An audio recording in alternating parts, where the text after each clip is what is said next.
مرنے کے بعد بھی اولاد سے رشتہ ٹوٹتا نہیں ماں باپ کا. جس طرح زندگی میں والدین کے حقوق ہیں اولاد کے ذمے، مرنے کے بعد بھی والدین کے حقوق اولاد کے ذمے واجب الادا ہوتے ہیں. مختلف احادیث میں ان کا ذکر موجود ہے. پہلا حق الصلاۃ علیہما، ان پر جنازہ پڑھنا ہے.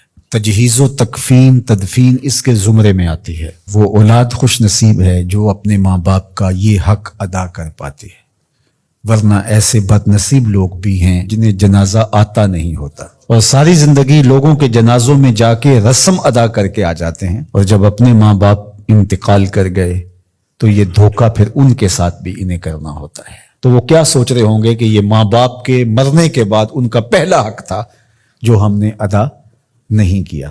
دوسرا حق استغفار لہما، ان کے لیے بخشش کی دعا کرنا، مغفرت کی دعائیں کرنا. اے اللہ ان کی مغفرت فرما.